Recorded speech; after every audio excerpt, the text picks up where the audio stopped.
Ever wonder what it takes to sell your home for top dollar?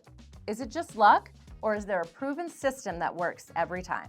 Stick around, because today I'm taking you behind the scenes of my process as a top agent to show you how to sell your home quickly and for the best price possible. I'm Renee Dale, your Tucson real estate expert. Selling a home doesn't have to be overwhelming. And today I'll break down my step-by-step strategy that ensures every seller I work with achieves their goals. Whether you're planning to sell soon or just curious about the process, this video is packed with insights that you won't want to miss. And don't forget to hit that subscribe button for more tips on selling, buying, and living your best life here in Tucson. So every successful home sale starts with a plan. So what we'll initially do is we'll sit down for a consultation.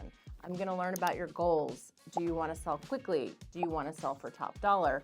All of these things matter when we're coming up with a strategy on how to sell your home. We'll do a walk through the house. I'm going to ask you information on your updates, your upgrades. Things that you've done within the past 5 years really matter and will help you increase the value of your home. So there's lots of different strategies to get your home sold depending on your goals. And that's going to be the very first thing that we're going to do during the consultation. So after we've sat down together and I've learned your goals and we've decided kind of a strategy on how we're going to sell your home, one of the first things that we're going to do is to prepare your home. So we're going to do things like staging, and that doesn't necessarily mean bringing in furniture to the house. It could mean things like, putting flowers somewhere or cleaning off the top of your kitchen countertop so that we can show everything in the house. So staging can mean a lot of things. It can mean bringing in furniture, but it could also just be as simple as adding some color or making you take down some photos. One of the things that I ask you to do is to take down personal items, because when a buyer comes through your home, or when they're looking at pictures online, they want to envision themselves in the home. And so if you have your personal items up, it may distract them from the ability to actually envision themselves there. And staging isn't the only thing that we do to prepare your home. So there are simple things. It could be to make sure that you have all the light bulbs replaced. You want to make sure you have all the lights in the house. You want to avoid having anybody walk to that house and think all the little things that aren't working, or all the little things such as, okay, the light bulbs aren't working in the bathroom. We want to avoid situations like that because we want them to see the house and we don't want them to wonder, okay, well, what else is wrong with the house? So we really want to put our best foot forward and just kind of show that this house has been maintained. So we'll do things like light bulbs, obviously do a good cleaning. If we need to do paintings, making sure that your bed is made when we have visitors come. There's a whole plan and a whole checklist of things that I have that I give you that are really going to help your house with this first impression, because we know that first impressions are everything. And also, depending on our strategy, one of the things that we may want to do is kind of address the curb appeal. Again, first impressions are everything, and if the buyers are coming to your house, the first thing they're going to see is your front door. That's another thing. Paint the front door. Make sure that your lock, works on the front door. I've had several homes where you can't even get into the front door without wiggling it, and it kind of makes you think, well, what else is going to be going on inside this house? So just things like that. And then, make sure your landscaping is groomed, even in the backyard. It doesn't mean you have to come bring in plants, and it doesn't mean, you have to do a complete overhaul, but you want it to look manicured, you want it to look trimmed.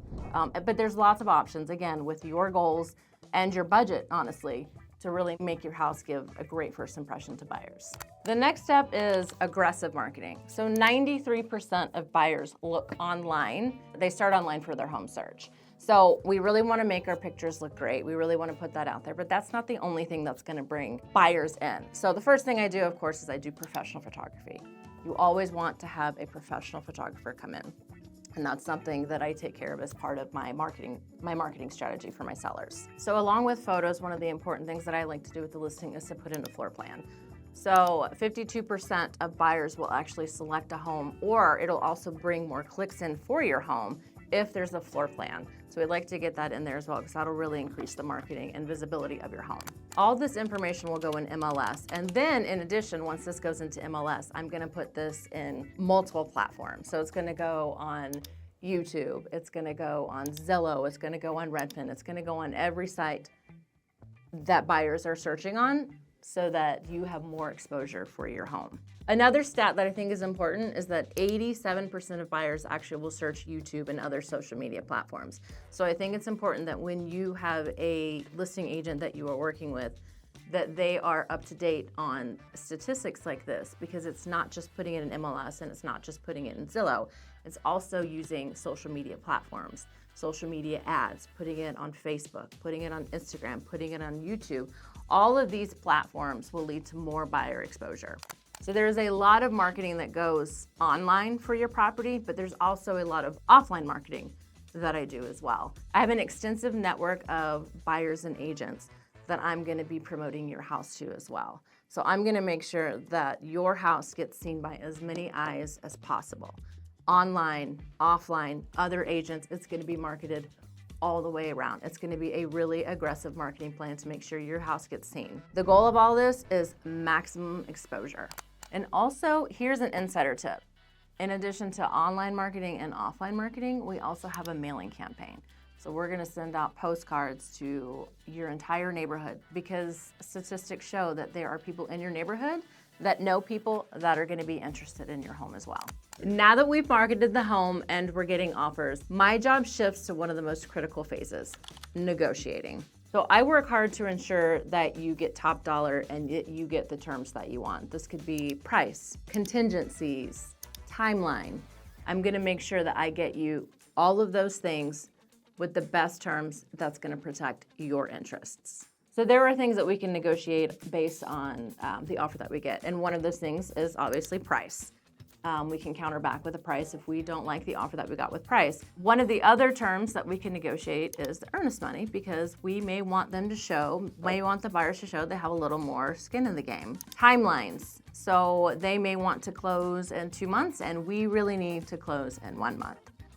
We have negotiations such as seller concessions, if they're asking a certain percentage for closing costs, if they're asking the seller to pay the appraisal. Those are little financing contingencies within the offer. The buyer may want a home warranty. The buyer may want an extended inspection period.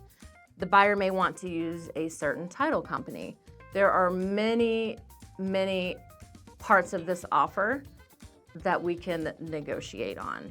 So an example of one that I just did recently, we had a home listed at $334. We got an offer at $320, and it was about a 30-day closing period. We countered back in between at $327. And during that time of us countering back, we received another offer. We received an offer that was all cash, $320,000, and it was a 7-day close. And one of the most important things for my seller was that they really wanted the fast close. So what I was able to do is negotiate with the original offer and let them know that we have another terms that they were competing against. And all of this information that I'm giving these buyer's agents is information that the seller has given me permission to tell. I can't tell buyer's agents what the offer is unless the seller has given me permission. So the seller has given me the permission to give the terms to each one of these buyer's agents. And so I was able to go back to the original offer and say, hey, we like your offer, we like the terms, but we really need a quicker closing date. Is there any way that you can do that? And so we were able to speak with the lender, and they were able to get it down to a 15-day close. So my sellers got the higher price that they wanted and a 2-week close, essentially. I'm gonna pause this video for just a second. If you're finding this video helpful, hit the like and subscribe button so you don't miss a thing. Now let's get back into it. One of the biggest negotiating points during the transaction after we've gone under contract is the inspections. So the buyer has their due diligence period, 10-day boilerplate. It could be any amount of time that the buyers and sellers have agreed on during this contract. So this is where we have a lot of negotiations that come in. They're gonna do their inspections, the roof inspection, termite inspection. They can do any inspection that they want during this due diligence period.